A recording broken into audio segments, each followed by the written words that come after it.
बिस्मिल्लाहिर्रहमानिर्रहीम अस्सलाम वालेकुम। Welcome to the NSB1 academy. Students, हमने सीक्वेंस और सीरीज़ का टॉपिक स्टार्ट किया हुआ था। आज का जो हमारा टॉपिक है वो अरिथमेटिक सीक्वेंस और जियोमेट्रिक सीक्वेंस पे है। तो इसमें हम अरिथमेटिक सीक्वेंस को देखेंगे, वो कौन सी सीक्वेंस होती है, और जियोमेट्रिक सीक्वेंस को देखेंगे। इस अरिथमेटिक सीक्वेंस के प्रैक्टिस करेंगे और जियोमेट्रिक सीक्वेंस के भी एक एग्जांपल करवाऊंगा ताकि क्लियर हो जाए। और फिर फर्दर जो हम अरिथमेटिक सीक्वेंस पे चलेंगे, इसकी प्रैक्टिस करेंगे पहले, उसके बाद जियोमेट्रिक सीक्वेंस की प्रैक्टिस करेंगे। तो जो लेक्चर स्टार्ट करने से पहले जो स्टूडेंट मेरे चैनल पे नए हैं वो मेरे चैनल को सब्सक्राइब करें और बेल नोटिफिकेशन को प्रेस करें। तो चलते हैं जी लेक्चर की तरफ। सबसे पहले देखते हैं अरिथमेटिक सीक्वेंस। तो स्टूडेंट जिन्होंने सीक्वेंस और सीरीज़ वाली जो डेफिनेशन हमने डिस्कस की थी दोनों की, वो लेक्चर अभी नहीं देखा, वो सबसे पहले लेक्चर वो वाला देख ले, उसके बाद ये वाला लेक्चर देखे। सीक्वेंस हमने पढ़ा था, सीक्वेंस अरेंजमेंट ऑफ नंबर्स होती है जो एक फार्मूले को फॉलो कर रहे होते हैं। अभी मैं एक सीक्वेंस यहाँ पे लिखता हूँ 1 4 7 एंड सो ऑन। अभी देखिएगा स्टूडेंट्स कि अरिथमेटिक सीक्वेंस मैं आपको बताता हूँ डेफिनेशन इसकी क्या है। अरिथमेटिक सीक्वेंस एक ऐसी सीक्वेंस होती है जिनमें टर्म्स, जो उसकी टर्म्स होती हैं उसके दरमियान जो कॉमन डिफरेंस होता है वो सेम होता है। अभी हमने देखना है कॉमन डिफरेंस क्या होता है। अभी देखिएगा स्टूडेंट, कॉमन डिफरेंस जैसे कि नाम से ज़ाहिर है कि कॉमन डिफरेंस ये सभी नंबर्स में जो कोई ना कोई इसमें कुछ है, सभी में कॉमन है कुछ। देखिएगा अभी जो 4 को मैं 1 से माइनस करूं तो वो क्या आ रहा है 3। अभी देखिए 7 को 4 से माइनस करूं तो वो क्या आ रहा है 3, कि इनमें कुछ कॉमन है सभी टर्म्स को। सभी टर्म्स में मैं 4 को 1 से कर रहा हूँ फिर भी 3 आ रहा है, 7 को 4 से कर रहा हूँ फिर भी 3 आ रहा है। इसी तरह सो ऑन चल रही है ये सीक्वेंस जो कि इनफिनाइट सीक्वेंस है। तो ये होगी अरिथमेटिक सीक्वेंस की डेफिनेशन, एक ऐसी सीक्वेंस जिसमें कॉमन डिफरेंस जो है वो सेम होता है। अभी मैं लिखता हूँ जी कॉमन डिफरेंस। कॉमन डिफरेंस को डी से डिनोट किया जाता है और इसका जो जर्नल फार्मूला होता है कॉमन डिफरेंस का, D is equal to an minus 1। अभी देखिएगा ये जर्नल फार्मूला किस तरह बनाया जाता है। अभी आप लेट कर लेंगे, ये जो मेरे पास 7 है वो मेरे पास n टर्म है, n आएगा, इधर इधर आएगा 7, और जो उससे पिछली टर्म है 7 से पिछली टर्म जो है n से बैक जो टर्म होती है पिछली टर्म, उसको हम n माइनस 1 कर देते हैं। अगर जो फर्दर होती है उसको हम n प्लस 1 लिख देते हैं। तो अभी देखिएगा ये जो कॉमन डिफरेंस का जनरल फार्मूला, अभी देखिए 7 an लेट किया कि मेरे पास 7 है, जो लास्ट टर्म है, nth टर्म है, लास्ट टर्म है, और जो उससे पिछली टर्म है वो क्या है 4 माइनस 4। अभी देखिए ये मेरे पास क्या आ रहा है 3। इसी तरह ये जनरल फार्मूला आपने याद कर लेना है कॉमन डिफरेंस का, an माइनस 1। क्लियर है स्टूडेंट्स? तो अभी मैं इसको रेज करता हूँ। ये तो हो गया जी कि कॉमन डिफरेंस जो है वो अरिथमेटिक सीक्वेंस में कॉमन होता है और उसका जनरल फार्मूला इस तरह होता है। अभी देखिएगा अरिथमेटिक सीक्वेंस एक जनरल फार्मूला ड्रा करने से पहले मैं आपको बताता हूँ इस तरह ये जनरल फार्मूला बनता किस तरह है। अभी ये देखें, ये जो फर्स्ट वाली टर्म होती है ना इसकी, ये हमने लास्ट लेक्चर में भी डिस्कस किया हुआ था सीक्वेंस वाले टॉपिक में, कि ये जो इसकी फर्स्ट वाला नंबर होता है उसको हम फर्स्ट टर्म बोलते हैं, इसको सेकंड टर्म बोलते हैं, इसको हम A1 कहते हैं, इसको A2 कहते हैं, इसको A3 कहते हैं, एंड सो ऑन चलती जा रही हैं ये। अगर वो एक फाइनाइट सीक्वेंस हो, लास्ट पे कोई टर्म हो तो उसको हम AN कह देते हैं। अभी देखिएगा मैंने लिखा जी ये A1 है, ये A2 है, ये A3 है। अभी देखिए A1 इज़ इक्वल टू 1, ठीक है। अभी देखिए जी A2 is equal to A1 में कुछ ऐड करें, क्या ऐड करें? Common difference. कॉमन डिफरेंस हमारा क्या आ रहा था? अभी हमने देखा 7 माइनस 4 क्या आया 3। अगर हम 4 माइनस 1 करें वो भी क्या आ रहा है 3। सिर्फ एक टर्म को चेक कर लेते हैं हम, बार बार सिर्फ एक टर्म को चेक करें और फिर एक को करें, दो टर्मों को चेक कर ले, अगर इनका कॉमन डिफरेंस सेम आ रहा है सभी का तो इसका मतलब ये हमारे पास अरिथमेटिक सीक्वेंस है। तो ये मेरे पास जो कॉमन डिफरेंस था वो क्या आया था 3। तो देखिए A2 जो मेरे पास आएगा वो कुछ इस तरह आएगा, A1 मेरे पास 1 है और जो D है मेरे पास 3 है कॉमन डिफरेंस, और ये आया 4। अभी देखिए मैंने इस फार्मूले के तहत A2 is equal to A1 plus D, A1 में कॉमन डिफरेंस ऐड किया तो मेरे पास नेक्स्ट टर्म आ रही थी। अभी स्टूडेंट ये देखिएगा मैं यहाँ पे करता हूँ इसको, एक ये स्टेप और एक ये वाला स्टेप है। अब जो मेरे पास थर्ड स्टेप है, देखिएगा थर्ड वाली टर्म अगर मैं A3 लिखूं, A3 में क्या आएगा, A3 पे आप लिखेंगे A2 प्लस D। अभी देखिए जी A3 और ये जो A2 की वैल्यू मेरे पास 4 है, सॉरी A2 नहीं, आप यहाँ पे लिखेंगे A1 को लेके चलेंगे क्योंकि हमने एक जनरल फार्मूला बनाना है। तो ये देखिए A3 is equal to A1 को 2D करूँगा, 2D आया। A1 मेरे पास 1 है, मैं इसकी जगह पे 1 रखता हूँ, ये A3 है, 1 रखा प्लस 2 और D मेरे पास कॉमन डिफरेंस क्या है, मेरे पास 3 है। तो अभी देखिए जी 1 प्लस 6 इज़ इक्वल टू 7, ये मेरे पास आया A3। अभी देखें इससे हम एक जनरल फार्मूला लेट कर सकते हैं। इसी तरह सो ऑन है, अगर देखिए मेरे पास A4 होएगा तो वो किस तरह आएगा, A1 प्लस 3D। इसी तरह अगर A5 होगा वो क्या आएगा, A1 प्लस 4D। यहाँ पे 5 है, यहाँ पे 4D आएगा। जितना यहाँ पे n होगा उससे एक कम टर्म आ रही है। अभी हम इसी से एक जनरल फार्मूला निकालने लगे हैं। अब देखें ये A1 is equal to 1, A2 क्या था, A1 plus D, A1 plus 1D, clear. तो वो आया 4। इसका मतलब ये कुछ इस तरह का फार्मूला लगाए तो हमारे पास A2 आ रहा है। अभी जो A3 आ रहा है वो किस तरह आ रहा है, is equal to A3 is equal to A1 plus 2D किया तो मेरे पास वही नंबर आ गया जो सीक्वेंस में चल रहा था। इसी तरह 4 में करेंगे तो वो आएगा जो मैंने अभी लिखा था, A4 जो है वो इक्वल होएगा A1 प्लस 3D। अब इससे जनरल फार्मूला क्या होगा, अगर मैं ये चलता जाएगा सो ऑन, ठीक है, तो जब मेरे पास nth टर्म आएगी वो किस तरह आएगी, A1 एज इट इज़ चलेगा, A1 क्योंकि सभी में आ रहा है, ये देखें A1 फिर A1, 4 में किया था उसमें भी A1, तो जो लास्ट वाली टर्म आएगी उसमें भी A1 आएगा। उसके बाद हमने देखा यहाँ पे 3 था और यहाँ पे 2 आया, 2D आया। जब यहाँ पे 2 था तब 1D आया। जब 4 आएगा तब हमने देखा वो 3D आ रहा था, ये देखा हमने A1 प्लस 3D। जब 5 था तो मेरे पास आ रहा था 4D से, मेरे पास वो सीक्वेंस बन रही थी। तो अब देखिए मेरे पास है n, an टर्म है, तो इसका जो कॉमन डिफरेंस आएगा वो क्या आएगा, n माइनस 1D। क्या मतलब कि अगर ये 5 बड़ा है उससे एक छोटा नंबर आ रहा है, n बड़ा है और n में से एक माइनस कर देंगे तो उससे एक छोटा नंबर आ जाएगा। अभी मैं इसको क्लोज कर देता हूँ। ये जनरल फार्मूला है, इसकी हम प्रैक्टिस भी करेंगे अभी। तो इसमें सिर्फ इतना ही था, अरिथमेटिक सीक्वेंस को हमने देखा जिसमें कॉमन डिफरेंस सेम होता है, कॉमन डिफरेंस का फार्मूला देखा। उसके बाद हमने ये जनरल फार्मूला ड्राइव किया कि ये जनरल फार्मूला किस तरह बनता है। A1 किया, A2 में हमने देखा जब 2 होता था D1 आता था, जब 3 होता था D जो है वो 2 आता था, जब 4 होता था D जो है 3 आ रहा है, 5 था D जो है 4 आ रहा था। इसलिए इसी तरह जब AN आएगा, A1 एज इट इज़ आएगा प्लस n माइनस 1, n से छोटा नंबर आएगा। तो ये जो हो गया ये हमारा जनरल हो गया फार्मूला अरिथमेटिक सीक्वेंस का। इस फार्मूले के तहत हम इसकी प्रैक्टिस भी करेंगे अभी। तो अभी चलते हैं हम जियोमेट्रिक सीक्वेंस पे। स्टूडेंट्स उसी तरह का थोड़ा सा मिलता जुलता ही है अरिथमेटिक क्या। तो इसमें देखिएगा जियोमेट्रिक सीक्वेंस एक ऐसी सीक्वेंस होती है जिसका कॉमन रेशो जो है वो सेम होता है। अभी देखिएगा मैं एक सीक्वेंस ड्रा करता हूँ, 2 4 8 16 एंड सो ऑन।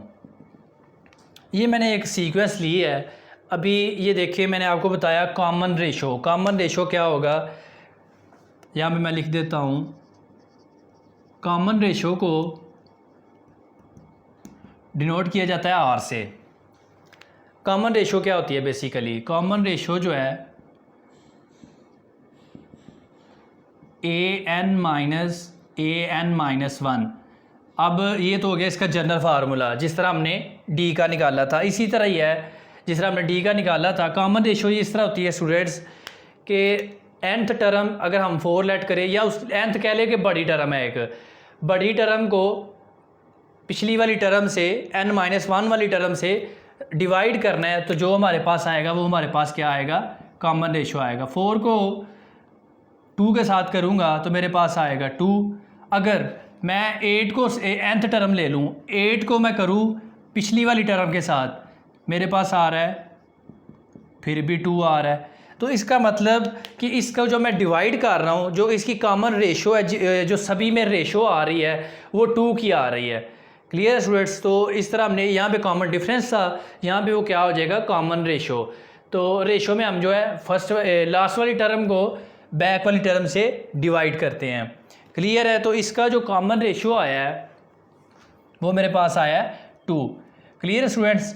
क्लियर हो जाएगा कि जो अरिथमेटिक में होता है वो कॉमन डिफरेंस होता है और जियोमेट्रिक में कॉमन रेशो होता है। रेशो भी हमने देख लिया, जब an ओवर an-1 टर्म को डिवाइड करते हैं तो वो होता है हमारे पास कॉमन रेशो। तो अभी इसका जनरल फार्मूला इसी तरह निकालेंगे। तो इसी तरह ये इसकी फर्स्ट टर्म होगी a1, ये होगी a2, ये a3, a4 and so on. तो ये मैंने इनफिनाइट सीक्वेंस ली है तो इसलिए ये सो ऑन चलेगा। तो अभी देखिएगा a1 मेरे पास है, a1 इज़ इक्वल टू 2। अभी जो a2 है वो मुझे किस तरह आएगा, a2 is equal to a1।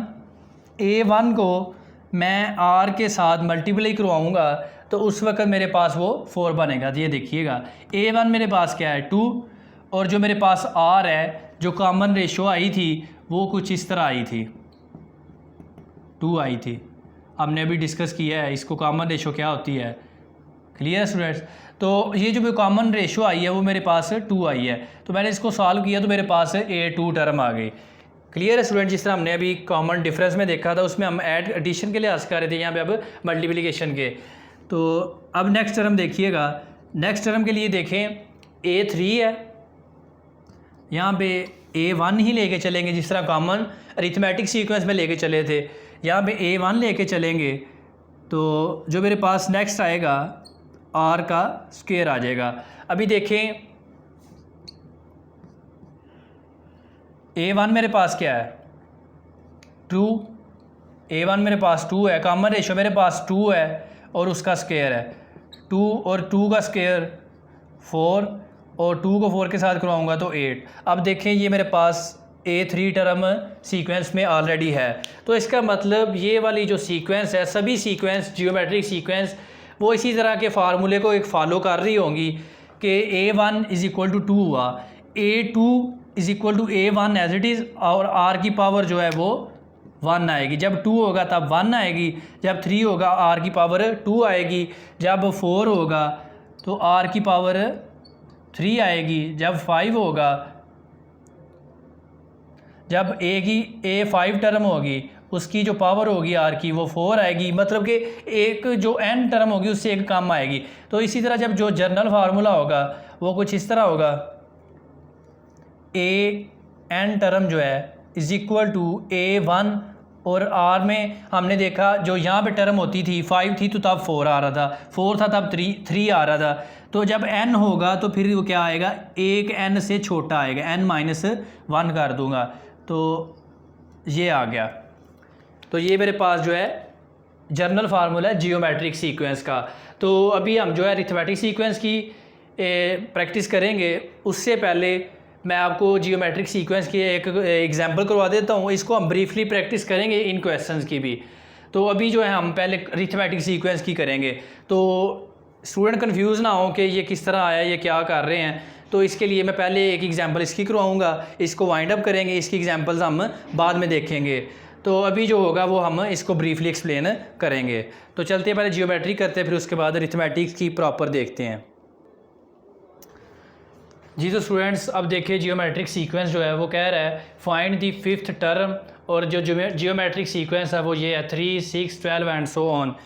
अभी देखें हमने फाइंड क्या करना है, टर्म फाइंड करनी है। हमने सबसे पहले लेक्चर में देखा था टर्म को इस तरह डिनोट किया जाता है a1, a2, a3 and so on. तो अभी जो हमने फाइंड करना है वो कुछ इस तरह का है। मैं यहाँ पे लिख देता हूँ, हमने 5th टर्म फाइंड करनी है, a5 हमने फाइंड करना है। तो हमने जो जनरल फार्मूला देखा था वो जनरल फार्मूला कुछ इस तरह था, an a1 और r की पावर n-1। ये हमने जनरल फार्मूला देखा था। तो इसके लिहाज से अभी मुझे चाहिए a1 चाहिए, a1 क्या है, उसके बाद r चाहिए, r क्या है, और n चाहिए। अभी देखें जी, a1 मेरे पास ये जो सीक्वेंस है इसमें a1 फर्स्ट टर्म जो है वो 3 है, तो यहाँ पे a1 मेरे पास आ गया इज़ इक्वल टू 3। क्लियर। उसके बाद मुझे चाहिए r जो है वो मेरे पास आएगा, कॉमन रेशो जो आ रही है वो आ रही है 2, तो r इज़ इक्वल टू 2 आ गया मेरे पास। उसके बाद मुझे चाहिए n की वैल्यू। उसने मुझे कहा है कि फिफ्थ टर्म फाइंड कर दें, तो इसका मतलब n की जो वैल्यू है वो मेरे पास 5 है। अभी इन सभी वैल्यूज़ को मैं इस फार्मूले में पुट करूँगा। जब पुट करूँगा तो मेरे पास जो है फिफ्थ टर्म आएगी। ये मुझे फ़ाइंड करना है, n की जगह पे मैं 5 रखूँगा क्योंकि मुझे फिफ्थ टर्म फाइंड करनी है इसकी सीक्वेंस की। तो कुछ इस तरह आएगा, a1 जो है मेरे पास 3 आएगा, उसके बाद r जो है फिर मेरे पास है 2, और n जो मेरे पास 5 और -1, 3 और ये 2 की पावर 4। ये जो एक इससे 5 - 1 जो है वो 4 होएगा, और 2 की पावर जो 4 है वो 16 होगी, और ये हमारे पास 48 आएगा। इसका मतलब जो फिफ्थ टर्म होगी वो मेरे पास क्या होगी, 48 होगी इस सीक्वेंस की, इस जियोमेट्रिक सीक्वेंस की। वो आपसे कुछ इस तरह भी पूछ सकता है, वो आपको एक सीक्वेंस दे के तो वो आपसे n की वैल्यू पूछ सकता है, वो आपको ये वाली टर्म दे सकता है और आपसे n की वैल्यू पूछ सकता है, और भी इसमें बहुत ज़्यादा क्वेश्चन होंगे। तो अभी जो है वो हम अरिथमेटिक सीक्वेंस के सारे क्वेश्चन ऑलमोस्ट डिस्कस करेंगे। इसके 2 लेक्चर बन सकते हैं प्रैक्टिस के, एक प्रैक्टिस हाफ प्रैक्टिस इस लेक्चर में कर लेते हैं, और जो नेक्स्ट प्रैक्टिस होगी इस अरिथमेटिक सीक्वेंस के क्वेश्चंस की वो हम नेक्स्ट लेक्चर में करेंगे। तो ये तो मैंने जस्ट बता दिया, इसकी भी हम प्रॉपर 1 या 2 या 3 जितने भी लेक्चर बनेंगे इसकी प्रैक्टिस के वो भी हम देखेंगे। तो अभी करते हैं अरिथमेटिक सीक्वेंस की प्रैक्टिस। ले जी स्टूडेंट्स, इसमें हमने अरिथमेटिक सीक्वेंस की प्रैक्टिस करनी है। तो ये जो BS का सेकंड सेमेस्टर है उसी में भी यही क्वेश्चन है, उनके जो आउटलाइन में है। तो ये जो एक्सरसाइज 6.2 है फर्स्ट ईयर की, तो इसका जो क्वेश्चन नंबर 1 लिया है और वो कह रहा है कि फ़र्स्ट 4 टर्म्स जो हैं वो मुझे फाइंड कर दें। फर्स्ट 4 टर्म्स आपने फाइंड करनी है इसमें। अब देखें, a1 उसने दे दिया कि वो है 5। अब उसने उससे जो सीक्वेंस थी उसमें से कोई 3 नंबर आपको उठा के दे दिए हैं कि ये जो कंसेक्टिव टर्म्स हैं वो कुछ इस तरह हैं। उसने 3 टर्म्स उठा के दे दी, 3 टर्म्स उठा के दी हैं। इसमें से जो सबसे पहले तो मैं फार्मूला लिखता हूँ कि मुझे फ़र्स्ट 4 टर्म्स के लिए क्या फार्मूला लगाना पड़ेगा। अभी देखिए a1 इज़ इक्वल टू है 5, फिर हमने अरिथमेटिक सीक्वेंस में डिस्कस किया a2 इज़ इक्वल टू होता है a1 प्लस d, फिर हमने देखा a3 इक्वल होता है a1 प्लस 2d, फिर हमने देखा a4 इज़ इक्वल टू था a1 प्लस 3d। a1 तो मेरे पास है 5। अभी मुझे ज़रूरत किस चीज़ की है, d की। कॉमन डिफरेंस नहीं है मेरे पास, तो कॉमन डिफरेंस के लिए उसने मुझे 3, कोई भी 3 हमने डिस्कस किया। ज़रूरी नहीं है कि आप फर्स्ट वाली को करें या किसी को, हम किसी टर्म में से भी को माइनस करें तो फिर हमारे पास कॉमन डिफरेंस सेम आता है। अभी देखें, ये उसने 3 टर्म्स दिए हैं, इसमें से मैं कॉमन डिफरेंस निकालूंगा। तो यहाँ पे कर देता हूँ, ये देखें 26 को 23 से माइनस करूँ तो वो क्या आ रहा है, इज़ इक्वल टू 3। 29 को 26 से करूँ वो भी 3 आ रहा है, तो इसका मतलब d जो है वो मेरे पास है 3। कॉमन डिफरेंस मेरे पास 3 आ गया। तो अभी जो है कॉमन डिफरेंस जो है वो मेरे पास 3 के इक्वल आ गया।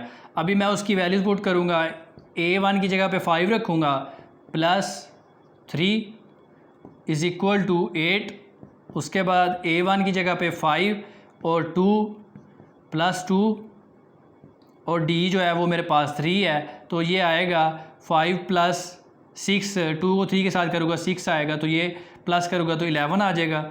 उसके बाद a1 जो है वो मेरे पास, मैं सिर्फ वैल्यू जस्ट पुट कर रहा हूँ स्टूडेंट्स, a1 की वैल्यू पुट कर रहा हूँ। a1 5 है, प्लस 3 जो है वो फार्मूले का, और d जो है वो common difference 3 is equal to ये मेरे पास 14 आएगा। देखिए 3 को 3 के साथ किया 9 को प्लस 5 करूँगा तो वो मेरे पास 14 आएगा। तो उसको मैंने फर्स्ट टर्म तो उसने हमें दी हुई थी ऑलरेडी, और उसने कहा था नेक्स्ट जो फर्स्ट 4 उसको टर्म चाहिए थी, तो वो हमने उसको फाइंड कर दी हैं। क्लियर है स्टूडेंट्स? तो इसकी जो फर्स्ट 4 टर्म्स होंगी वो कुछ इस तरह होंगी। 5 जो है A1, A2 है 8, A3 11 एंड 14। ये उसकी जो है इस जो सीक्वेंस की जो उसने कोई भी कंसेक्यूटिव टर्म्स उठा के देंगी थी उसका ये फर्स्ट 4 टर्म्स हैं। तो अभी जो है क्वेश्चन नंबर 2 देखते हैं। ले जी स्टूडेंट्स, क्वेश्चन नंबर 2 में कह रहा है इफ़ ये हमारे पास एक उसने सीक्वेंस लिख दी है an-3 is equal to 2n-5, तो वो कह रहा है कि इसकी मुझे nth टर्म आप फाइंड कर दें। अभी देखें मैं क्या करूँगा, यहाँ पे लिखा हुआ है an-3 is equal to 2n-3। अभी मुझे यहाँ पे चाहिए nth टर्म है। अभी देखिए यहाँ में लिखा हुआ है n-3 a के नीचे n-3 है। अगर मुझे nth यहाँ पे n चाहिए, n मुझे बचना चाहिए पीछे, तो इसके लिए मैं क्या करूँगा, मुझे रिप्लेस करना पड़ेगा। यहाँ फिर n की जगह वैल्यू पुट करने पड़ेगी।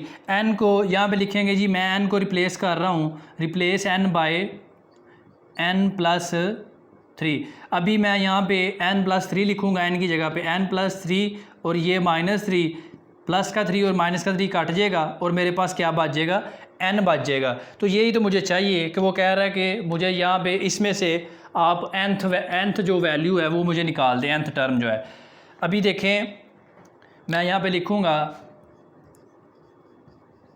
रिप्लेसिंग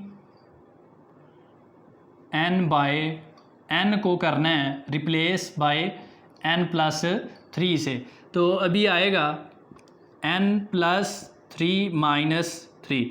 ये जो n है इसकी जगह पे मैंने ये रिप्लेस कर दिया है, n को मैंने n+3 लिख दिया है। क्लियर है स्टूडेंट्स? उससे क्या होगा, हमारे पास जो है an बच जाएगी जो उसने कहा है कि nth टर्म फाइंड कर दे, इज़ इक्वल टू जहाँ जहाँ पे n आएगा वहाँ पे मैं क्या लिख रहा हूँ जी, n+3। उसके बाद ये +3 कट जाएगा -3 के साथ, यहाँ पे बचेगा an। तो यही हमारी nth टर्म होती है। तो उसने यही कहा था कि आप nth टर्म फाइंड कर दें, इसलिए मैंने इसको रिप्लेस कर दिया n को n+3 से, तो मेरे पास nth टर्म बन रही थी। उसके बाद 2n + 6 - 5 2n+1, तो ये जी मेरे पास आंसर है, मैंने उसको nth टर्म फाइंड कर दिया। क्लियर है स्टूडेंट्स? अभी चलते क्वेश्चन नंबर 4 करवाऊँगा आपको, नहीं पहले 3 करवा देते हैं जी। क्वेश्चन नंबर 3 में स्टूडेंट्स उसको आपको वो कह रहा है कि जो 5th टर्म है अरिथमेटिक सीक्वेंस की या AP की, अरिथमेटिक प्रोग्रेशन को भी अरिथमेटिक सीक्वेंस को बोलते हैं। तो वो कह रहा है 5th term of AP is 16 है। तो उसके बाद वो कह रहा है एंड दी 20 और जो 20 टर्म है ऑफ AP की वो है आपके पास 46, और आपने फाइंड क्या करना है, वो कह रहा है आप फाइंड कर दे 12th।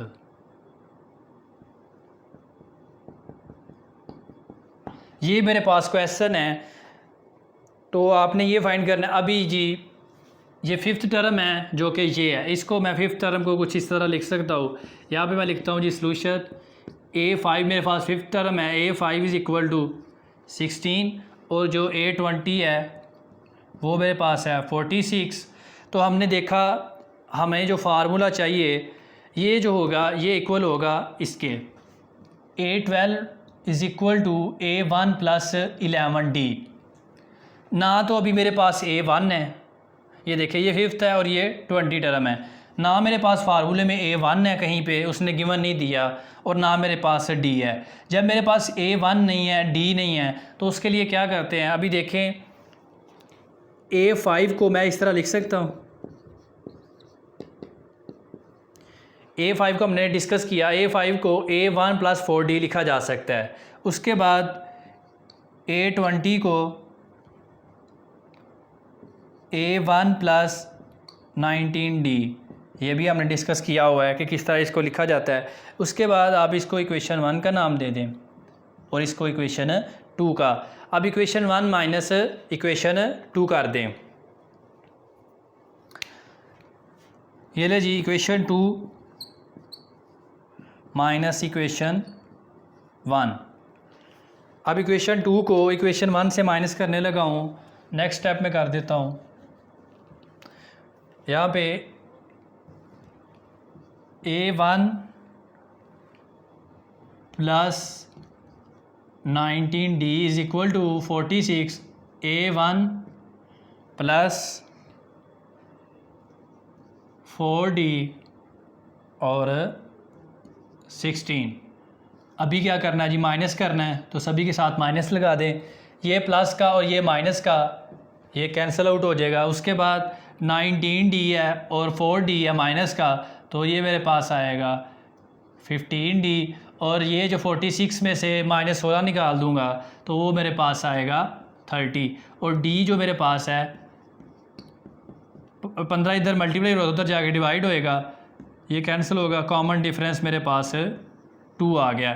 अभी जो मैंने यहाँ पे लिखा था जो A12 टर्म थी, यही तो मुझे फाइंड करनी है, जो कि A1 प्लस 11D है। तो D मेरे पास आ गया। अभी हमारा रह गया कि हमने A1 कैसे फाइंड करना है। A1 के लिए D को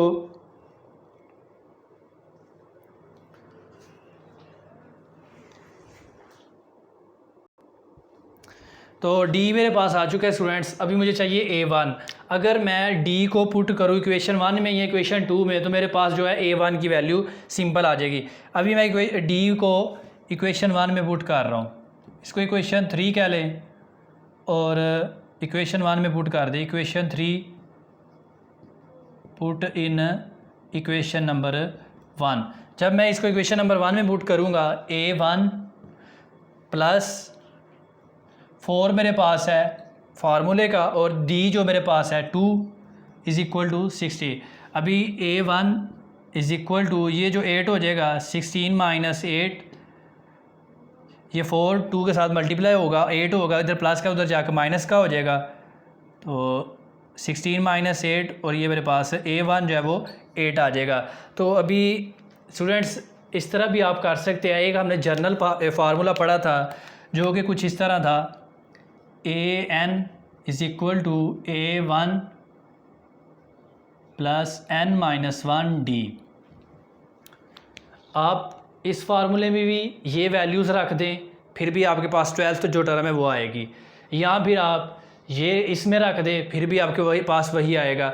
अभी जो है बेटर जो है वो आप इसमें से करें। वो इस तरह फाइंड कौन सी करनी है टर्म जी, 12th।